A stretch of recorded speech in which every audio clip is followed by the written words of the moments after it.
అందరూ ఎలా ఉన్నారు? బాగున్నారా? నేను బాగున్నానండి. చూసారా, ఇవాళ నేను మీకు షార్ట్ కూడా పంపించాను. నేను ఎలా ఉంటానో, నేను ఎలా మాట్లాడతానో అంతా మీకు ఒక షార్ట్ పంపించాను. దయచేసి చూడండి, నా షార్ట్ని చూడండి. అంటే నేను ఎలా ఉంటానో మీకు అందరికీ తెలియదు కదా, సో అందుకు చెప్తున్నాను. సో చూడండి, నా ఛానల్ని మాత్రం ఆదరించండి, సపోర్ట్ చేయండి, ప్రమోట్ చేయండి. సబ్స్క్రైబ్ చేసుకుని వాళ్ళు ఎవరైనా ఉంటే తప్పకుండా సబ్స్క్రైబ్ చేసుకోండి. ప్లీజ్ సబ్స్క్రైబ్ చేసుకుని చూడండి. నా వీడియోస్ చాలా కష్టపడి నేను కొత్తగా పెట్టాను కాబట్టి నా ఛానల్ని సపోర్ట్ చేయండి. ఓకే, అక్కడితో వదిలేద్దాం. ఇది మాత్రం ఫ్రైడ్ రైస్ అండి. మీకు లాంగ్ వీడియో నేను మీకు షేర్ చేస్తున్నాను. చాలా చాలా టేస్టీగా వచ్చింది. పనీర్ వేసాను, బఠానీలు వేసాను, ఇంకా ఆల్ వెజిటబుల్స్ వేసాను. అద్దరిపోయిందండి ఫ్రైడ్ రైస్.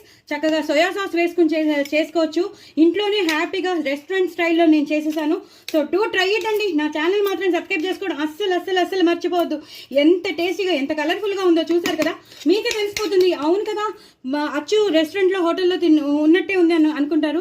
నిజంగానే అంత అలాగే ఉందండి. చాలా చాలా టేస్టీగా ఉంటుంది.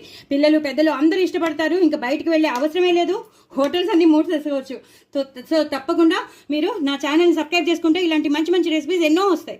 సో తప్పకుండా నా ఛానల్ సబ్స్క్రైబ్ చేసుకోవడం అస్సలు మర్చిపోదు. బాయ్ అండి.